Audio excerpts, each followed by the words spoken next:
Oh, God.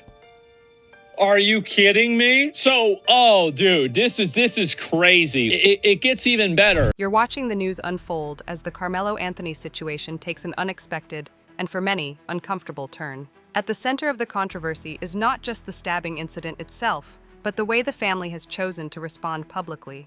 You hear about a press conference held by Karmelo's mother, Kayla Hayes, who appears calm yet determined as she addresses the media. Her message, though framed around grief and the weight of public judgment, doesn't just ask for empathy, it subtly pushes a narrative that paints her son in a very different light than what many have come to believe. Then you find out they're selling t-shirts. Not just any shirts, but ones that label Karmelo as Karmelo the hero. They're $25 a piece. It hits you like a wave. This isn't just about a legal defense or a plea for privacy, it's branding, it's merch, and it feels tone-deaf. A kid is dead. Another is being defended not just legally, but publicly and financially, all while social media explodes with hashtags like #FreeKarmelo and Justice for Karmelo. It's not just confusing, it's unsettling. As you try to make sense of it all, you realize this situation is no longer just about what happened between two teens on a rainy day. It's now a case study in public perception, parental influence, and how easily a tragedy can be spun into a campaign. And even if you're withholding judgment, it's impossible to ignore how the optics look. Because while one family mourns a loss, the other is printing shirts. No matter which side you're on, you're left wondering, when did a criminal case involving a fatal stabbing become a brand strategy? And who benefits from rewriting the narrative this quickly, this publicly, and this profitably? You listen closer as Karmelo's mother continues speaking, laying out her family's story with emotion and purpose. She talks about moving to North Texas for a better life, about the hard work of her husband and her role as a stay-at-home mom. You hear about love, nurturing, structure, and for a moment it sounds like a speech any proud parent might give. But then something feels off. Because behind the words about family values and chasing the American dream is the uncomfortable reality that her teenage son stabbed another kid in broad daylight. You start to ask yourself the same questions Asmongold asked. Where was that structure when her son was reportedly getting into fights at school? Where was the accountability when he got his hands on a knife? He's a minor. That means someone is responsible. And it's hard not to look at the parents. You begin to question how a tragedy like this could unfold without serious warning signs, and whether those signs were ignored. It becomes even harder to digest when you realize this isn't a story of an isolated moment of violence. According to classmates and reports, Karmelo had prior behavioral issues, so when his mother stands at a podium and speaks about being under attack, it feels like the focus is being pulled away from the root issue, the act of violence, the loss of life. You don't feel angry, just stuck in disbelief. Because while it's natural for a parent to defend their child, it's hard to hear that defense when it omits any acceptance of wrongdoing. It makes you wonder whether the focus is really justice or simply image control. And if the goal is to gain sympathy, it's not working the way they may have hoped, not when accountability is still nowhere in sight. You keep listening, and now the situation starts to feel even murkier. The family isn't just defending Karmelo, they're actively fundraising for him. You find out they've launched a GoFundMe for his legal defense. Hundreds of thousands of dollars are being raised to support a teen who, by all public accounts, stabbed another student in the chest. It's a bold move, and as you sit with that reality, the tone of the situation shifts again. This isn't just about mourning or even defending their son.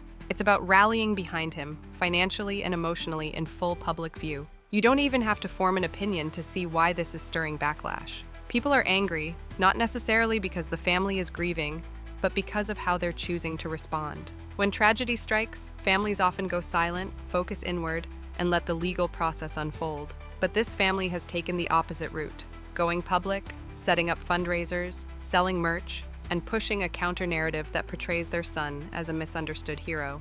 And as you process all this, you can't help but notice the key omission, the victim. There's little to no mention of the teen who died, no expression of sorrow for that loss, no shared grief, just defense and deflection. That silence is loud. You don't have to be a legal expert to understand why this feels wrong. The facts are still under investigation, but the public relations campaign is already in full swing. You realize it's not just the act that angers people, it's the optics. Because when you ask strangers to fund a defense for your child, while ignoring the one who can no longer speak for himself, you're not just defending your family, you're making a statement, and people hear it, whether you mean for them to or not. You begin to notice a pattern. As the mother speaks about her family being harassed, doxxed, and receiving death threats, it's clear that emotions are high on all sides. She describes how their home address and her husband's employer's information were shared online, forcing him to take a leave of absence. She paints a picture of a family now living in fear. And on a human level, you get it. No family wants to feel unsafe, especially when young children are involved. But then you take a step back and look at the bigger picture. A young person was killed, not threatened, killed. And suddenly you're struck by the contrast. The victim's family isn't on camera, isn't speaking at a podium, isn't raising money. They're grieving. Meanwhile, Karmelo's family is not only speaking out but also using their platform to center the conversation around themselves, as if they're the ones who suffered the greatest loss. You don't condone the harassment. Asmongold doesn't either. He makes it clear that doxing and death threats are wrong, even toward controversial figures. He goes as far as to say there should be new laws to prevent mass public exposure of personal data. But he also reminds you that the scale of suffering here isn't equal. The mother talks about fear, but the other family is mourning a child who will never come home again. What's more unsettling is how generalized the mother's speech feels. She speaks of lies, misinformation, and being targeted, yet offers no specific examples. It starts to feel like a calculated way to shift the conversation from her son's actions to the fallout they're experiencing as a family. And while you can sympathize with their fear, it's hard to forget that this all started with a fatal act of violence, one that still hasn't been directly acknowledged. As the press conference continues, you hear the mother double down. She insists that claims about using fundraiser money to buy a new house or a luxury car are false. According to her, not a single dime has been touched, and even the platform hosting the fundraiser confirmed it. On the surface, this might seem like damage control, but it also raises a fair point. You start to realize that in the middle of this firestorm, there's also misinformation being weaponized. And in that moment, the outrage aimed at her becomes more complicated. You might not feel sympathy, but you do see the truth.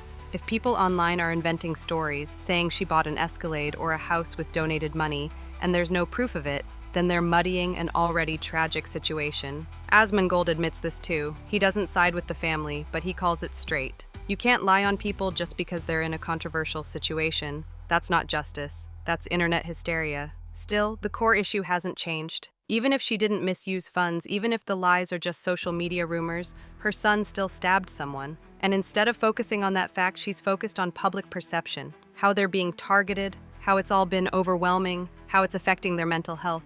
You can't help but feel the tension here. On one hand, no one deserves to be falsely accused or harassed. On the other hand, the silence about the victim remains loud. There's still no acknowledgement of what the other family lost. The damage being done to her son's reputation is being highlighted, but the irreversible damage done to another young person's life is barely mentioned. And that's what sticks with you, how the conversation has been carefully steered away from accountability and into a spotlight of self-preservation. You're still listening, hoping at some point there will be a shift, some recognition of the life that was taken.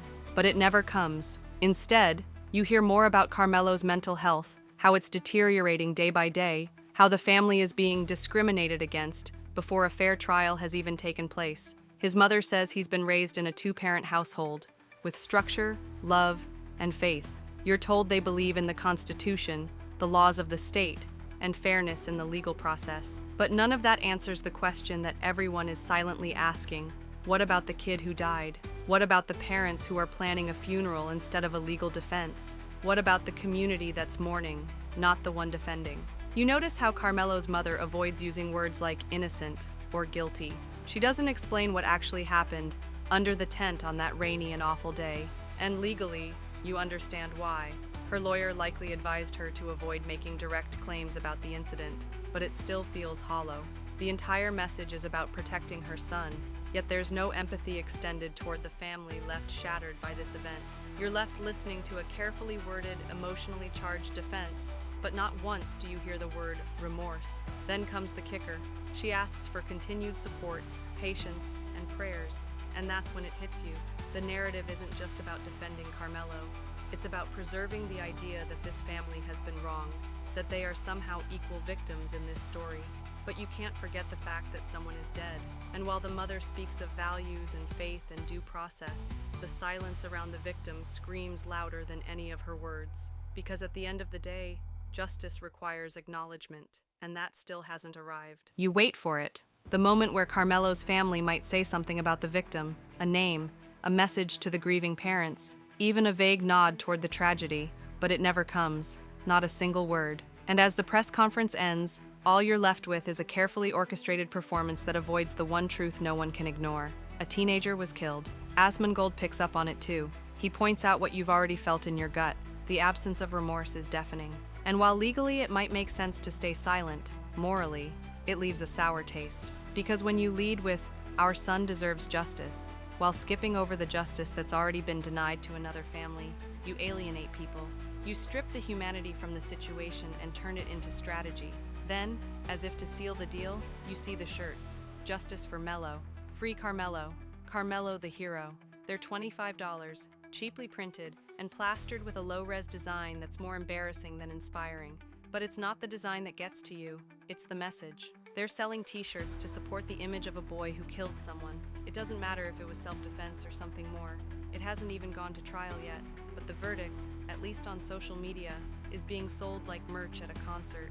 You can't help but shake your head.